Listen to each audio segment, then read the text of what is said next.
Good morning. Hi. Small crowd. I'm going to assume people are hungover from Adweek. But welcome. This is a very truncated study of a 45-minute presentation. We're going to take you through a 15-minute version debunking myths on the community. So let us know if you're interested in seeing this study in the full version. Oh, that's not. Okay. So this is LGBTQ plus in America. On the next slide. So we are from Paramount's Audience Impact and Intelligence team. We are a group of strategists and researchers, and our remit is really to inform our advertising partners and internally all about the changing media ecosystem through thought leadership studies. So this is the 4th edition LGBTQ plus in America of our In America series, the first one being Black in America, Latinx in America, Asian in America. And it's part of our Paramount Content for Change, which has started with BET, and it's all about representation in the front of the screen and behind the screen. So as part of this study, we did a very robust methodology. We started off with qualitative. We did 15 DIY ethnographies with LGBTQ plus Gen Z and millennials. Then we did 3 social groups with about 20 LGBTQ plus youth in Detroit, Albuquerque, Charleston. David traveled to those 3 cities, and we were very selective with those cities because we wanted to burst our bubble. We didn't want to go to the New Yorks, LA's, San Fran's, because we really wanted to understand what it means to be in the community in those cities, right? Because most oftentimes people only think about the Hell's Kitchens, the WeHos, the Boys Towns, but we really wanted to uncover what it really means to be in those cities in a very, not in the gay enclaves. And then after the qualitative, we did a 4,500 person study quantitatively. It's nationally representative, statistically significant. 3,000 of those were LGBTQ plus, and we balanced it across all of the letters. And then we did 1,500 non-LGBTQ plus people. And I'm saying non-LGBTQ plus and not heterosexual or straight, because I really want people to understand that our trans brothers and sisters can be bisexual, homosexual, heterosexual. So we're going to take you through, to kick off the study, we're going to take you through our video. You're going to meet 5 of the people that we met on the road: Will, Brandon, Cass, Michael, and Melissa. And they're going to talk about their experiences of being part of the community, what representation means, and their hopes for the future.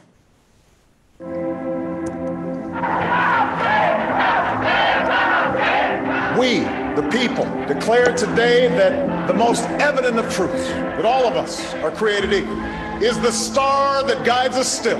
Just as it guided our forebears through Seneca Falls and Selma and Stonewall, it is now our generation's task to carry on what those pioneers began. Our journey is not complete until our gay brothers and sisters are treated like anyone else under the law. For if we are truly created equal, then surely the love we commit to one another must be equal as well. Just moments ago, the Supreme Court and this landmark ruling, the court making same-sex marriage legal in this country across every state in this nation. It's just an amazing victory for us. It's so much bigger than marriage equality. And I don't think people realize that. It's going to have a ripple effect. Love just won. Growing up, I remember just really struggling with knowing deep down that I was queer and not knowing how to tell my family because I didn't want to disappoint them. I had some coming out issues growing up and was outed to my dad. My dad, he's very religious, and it hit the fan from there. I mean, it was probably some of the scariest points in my life. I remember moments when I was a kid looking across at clothing stores and looking at the girls sections and having this intrigue and interest, but also feeling like a deep shame. I knew I was a man before I had the words to describe my identity to other people. So for me, part of my journey was just finally accepting who I was. I'm attracted to someone of my own sex. Why should I be so afraid of it? I'm here to live and to share myself and to make this world a better place. There are certain shows and movies that I feel like did a great job at representing my community. I'm gay. Like the L Word Generation Q, the one that recently came out. amazing job at representing queer women. Something I love about pop culture right now is all of the representation. You see so many different genders, colors, body types, sexual orientations, identities. The incoming generation is just very open and fluid about what they like to wear. And I also see it in queer people in general. And I think that is because of what's being shown on the media, whether it's on Drag Race or whether it's just on a TV show, or because they see a movie that now has 2 main gay characters and they're just being more open and accepting.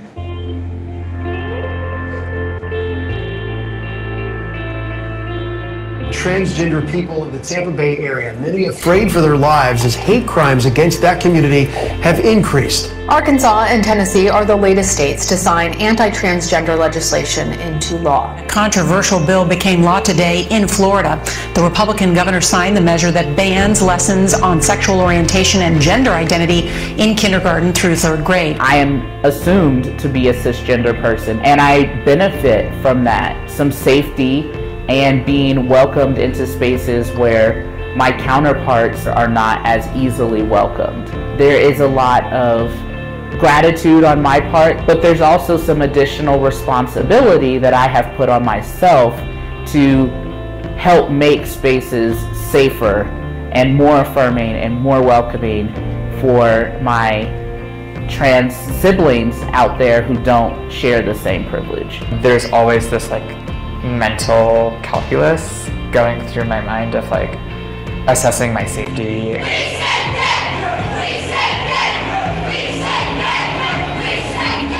I really hope that we keep fighting back.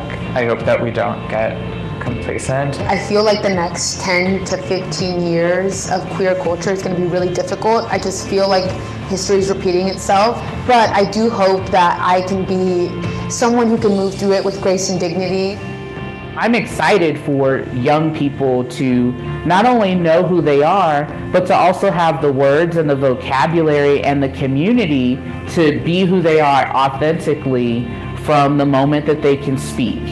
I would love for our community to move from a space of survival to thriving.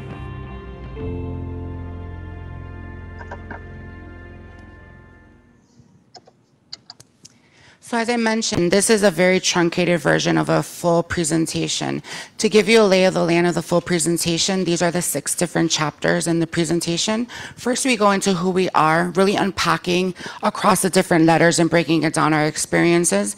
Then we talk about our history, the legislation, our history of violence, the AIDS epidemic, and how that's impacting our present-day lived experiences. In the 3rd section, we talk about our collective trauma, what it means to grow up to be LGBTQ+ in a heteronormative society.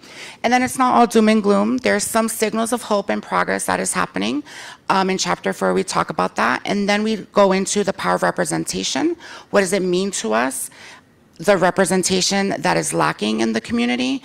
And then lastly, because we're marketers, how can brands really be a true ally to the community? And then I'm going to pass it on to David to take you through our first myth. Thanks, Angel. So we'll start off with the first myth about it's easier being LGBTQ+ today. But if you really think about it, we're at a turning point in our culture. From our research, we found that 72% of LGBTQ+ people say the current political climate has them scared for the future of the community. And if you think about it even more, our rights are under attack and our future is in legal limbo. In just this year alone, in 2022, over 340 anti-LGBTQ+ bills have been introduced, and that's the majority of them targeting LGBTQ+ youth. And so without the true codification of legislation, decades of progress could be ripped from us. And actually earlier this week, 30 Republicans have actually introduced a Don't Say Gay bill at the national level. And so it's no surprise from our research today, 50% of LGBTQ+ people say that my life would be easier if I weren't LGBTQ+. And that's higher for our trans Americans as well, at 58%. Our next myth is that the LGBTQ+ community is a united front. But actually, we as a community are not a monolith. And that's because we're more diverse than the non-LGBTQ plus population. Because if you think about it, we're made up of not just generations, ethnicities, races, income levels, and religions. It's also in addition to our gender identities and our sexual orientations. And our lived experience is extremely personal. So many factors can come up and shape our experiences, like how accepting are your friends and family, where you live, how visible your identity is to others, your race, your ethnicity, where you are on your own self-acceptance journey, and also your generation. We found from our research there was drastic differences of worldviews when we compared gay Gen Zers and gay boomers. And that's also super interesting because when you think about it, non-LGBTQ population's generational differences are also shared with the LGBTQ plus population, in addition to older generations realizing that they never even thought marriage equality was a possibility for them, or that AIDS was a quick death sentence, which creates even more generational divides.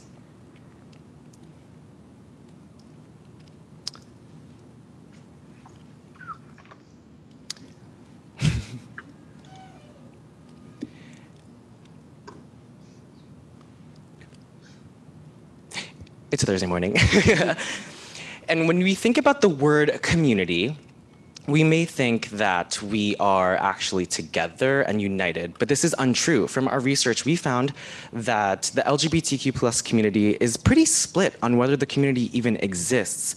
And from our research, we found that 55% say that they see themselves as part of the LGBTQ plus community, while 45% say they see themselves as LGBTQ plus, but not part of the community. But to explain that a little bit more, we have this really funny clip from ABC's Modern Family clip talking about the divide in the community. You told his parents on us? That is so not cool. Well, I'm sure once they hear what their boy did, they will be understanding. All right, whoever made our son cry has messed with the wrong moms. Lesbians. While often lumped together, gay men and lesbians have less in common than one might think. Like in the Venn diagram of sexual identity. You have gay men and straight men, both the same gender. Then you have gay men and straight women, both attracted to the same gender. But gay men and lesbians? Nothing. I mean, it's hilarious, and it's also very true in my life. And so, while the LGBTQ plus community is more accepting of others' differences, we're also connected to our LGBTQ plus family and find an instant connection with each other. We can also be racist, misogynistic, fatphobic, and xenophobic. And we often place hierarchies within the community like white, fit, and masculine, which is also the common archetype shown to us in marketing. But we are really super interested in finding the research that found that 40% say that there's more stereotypes and labels that come from within the community than out of it. And it's no surprise that from our research, we also found that only 33% of LGBTQ plus people are proud of the diversity within the community. And here we have one of our respondents saying that she was told she didn't look lesbian enough to be in a lesbian bar. The third myth here is that there's more LGBTQ plus representation in media. GLAAD found that yes, in 2021, there were record highs of LGBTQ plus representation across broadcast, streaming, and cable. But from our research, we found that 63% of LGBTQ plus people say there's not enough LGBTQ plus representation in media. And that's because representation isn't all equal. Here, from our research, we found that 79% of LGBTQ plus respondents aged 13 to 39 say they want more diverse cast members and individuals in the content that they watch. And there's an extreme disconnect here as well, because we found that 57% say that media representation isn't authentic to the LGBTQ plus experience. And this can be manifested in the way that our respondent here, Natalie, said that she doesn't want just gay men to be highlighted in content, but rather show the breadth of the LGBTQ plus community. And I'll pass it off to Angel to round us off. We have one more one more slide. So how can you increase your representation across the different types of content that you might be creating? Well, it's also, you can be betting on BIPOC LGBTQ plus stories. Show us in our complexity and all of our different experiences, as I mentioned earlier in this presentation, and stop using the common archetype of white, fit, masculine, successful, and attractive men to tell our stories and the vehicle to be connecting with us. I'll toss it to you, Angel.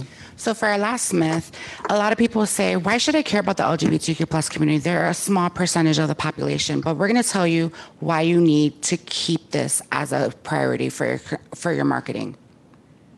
We have the money. We have $1.4 trillion in purchasing power. And if we put that in the context of GDP, we are the 13th largest economy in the world, right between South Korea and Australia. We also have the numbers. We doubled in size between 2012 and 2021 at 7%, and it's estimated on the loan number to be 15% in 4 years. Now, put that in context of the Latinx community at 18%, the African American community at 17%. And these numbers are really low because it's very hard to survey this population.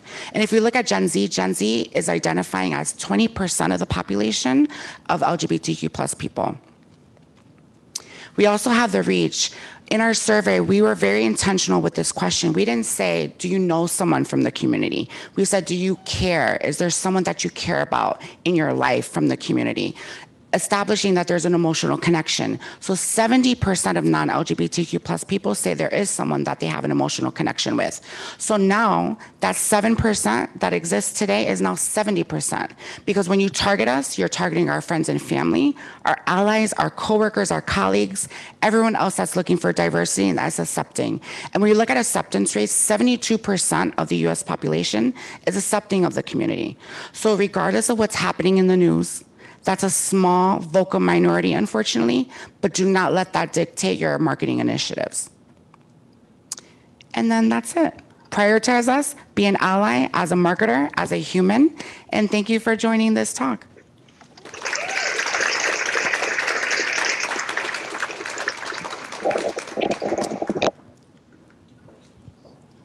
Oh yeah, so we also put zines on the seats. That is an editorial version, really bringing to life a lot of the insights. If we were going to create a magazine of a study, that's it. We wrote these articles. David's trip to Charleston, Albuquerque, New Mexico, in Detroit, what he learned, his experience. We unpack dry culture. We look at LGBTQ plus through the lens of spirituality and some profiles across the different letters. So enjoy it, share it. There's extras because people didn't show up because they're hungover. Take some. We have lots. Share with your teams.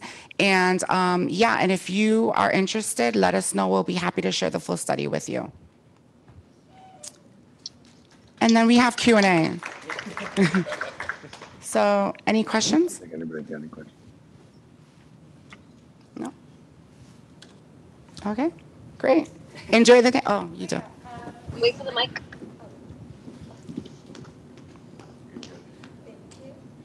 Thanks so much for the Mike. I'm curious when it comes to your guys' branch of Paramount. Are there other particular brands that you guys like to work with, or at least would encourage us to look into? Within Paramount, or you mean just like in the marketing world? Yeah, in the marketing world. Are there any inspirations that you guys have been working with? So we are brand agnostic as a team, but if you're asking about like case studies that are really doing well with the community, I say Target is doing a lot. That's really great. Harry's, in the full presentation, we talk about Harry's as an example. They were advertising on a conservative news site, and then once the CEO of the site said boys are boys and girls are girls, they pulled all their advertising. So that's an example of like really having unwavering support for the community. Awesome, thank you. Mm-hmm.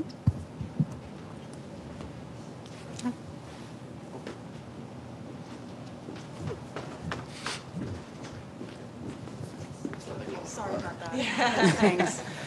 So I had a question. What can allies in the field and your coworkers, like what can they do to be helpful to you? Yeah, that's a great question. We're actually adding that to our presentation. That's one thing that we really left out. But what we're gonna have is, as a person, really get to know your LGBTQ plus people. If you don't have anyone in your life, that's statistically impossible, right? So that means that that person hasn't come out yet, or they don't see you as a safe space to come out. So make sure that you're letting people know if you suspect someone that you are accepting, don't out them or ask them directly. But as a marketer, really try to champion the LGBTQ plus community. Ask for the presentation. Also look at your ERGs, attend. At Paramount, we have Proud. Every other organization has a similar ERG. Attend a meeting. Watch some of the movies. Read some of our literature. Yeah, I think that's the best thing. Also, donate on the local level. Every city has an LGBTQ plus center. Donate. Go visit. Yeah. I also will add to that is that I feel like LGBTQ plus, it intimidates a lot of people because there are so many more identities and orientations that can be associated with the moniker. And I feel like it's just a learning experience. I feel like everyone should just be open to learning instead of being afraid to speak out and ask questions. On the trip, I met so many people that I don't have personally connections with, but it was so eye-opening. So it's just being open. We're from the community. We learned a lot. Yeah. Right? There were some identities I was like, what does that mean? Yeah. You know? So like, also give yourself grace if you don't know. It's all about learning, and people will understand that. So give yourself empathy, and we're all learning together. We're learning as well. Yeah. Yeah. Great question.